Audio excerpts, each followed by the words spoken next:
So, still in hospital by the second or maybe third day, I was coming to grips with the fact that I was locked up in the hospital. I only had one floor of area that I could access. I couldn't do much. I couldn't interact much. The food kind of sucked. And in my view, the staff were a little bit uncooperative and unhelpful. Nothing against them, just doing their job within the confines of their training and procedures, blah, blah, blah. Um, but in my view, nobody had told me what was going on, why I was there. I wasn't told there was something wrong with me. In my view, there was just a crazy, complex event that happened in my life that needed processing. And I didn't really have any helpful ways of processing. I didn't have the tools, I didn't have the support, I didn't even have access to someone who would just sit down with me and have a non-judgmental conversation, open, understanding where I was at, where I was coming from, what did the things mean. And so I came to the conclusion that in order to get out of this thing, I needed to get better and to act better.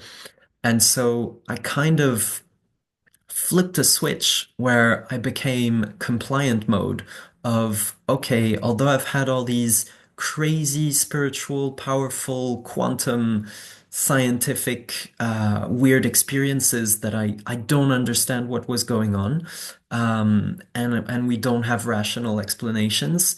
I need to come back down to just tick boxes. Tick boxes, after having destroyed the concept of a box, I had to intentionally just surrender to it in the way of knowing that this is what was going to get me out of there. Um, I remember I had these thoughts of the universe conspiring to kind of get me out of there, and those thoughts were not true, but they did come from somewhere, and this is still very interesting to me to investigate why those thoughts were how they were, and why did they come up in the way that they did. But as far as hospital staff helping understand that, there was nothing.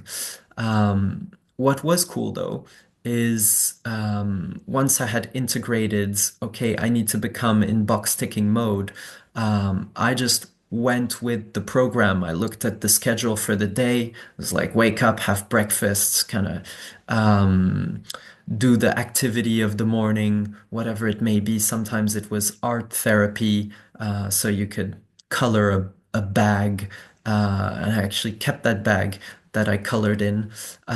Sometimes it was singing or games or whatever it may be, and kind of just float along in this space, and then have lunch, and then have dinner, and then go to bed, and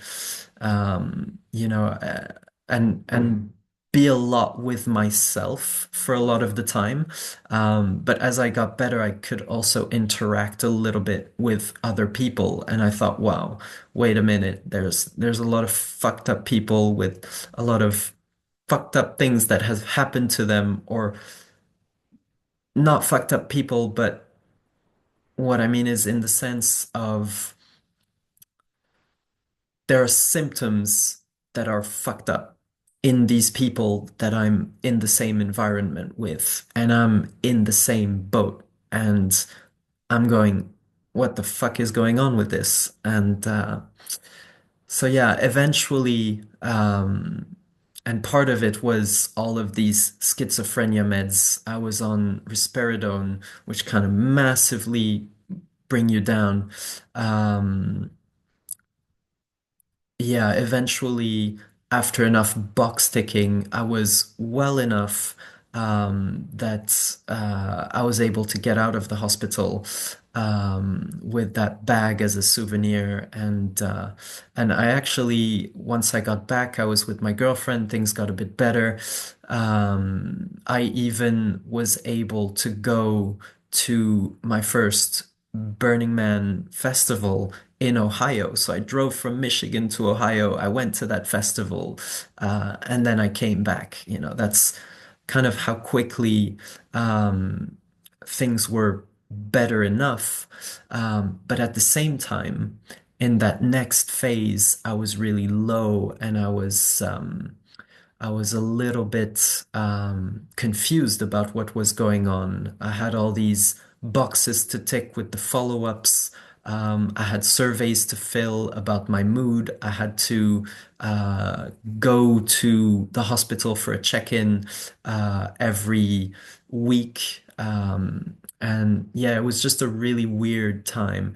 I think when I yeah, when the time between exiting the hospital and being done with the festival came to an end, and when the only thing I was projecting towards was leaving the US with kind of no plan, that put me in a low. And I'll speak about that in the next video.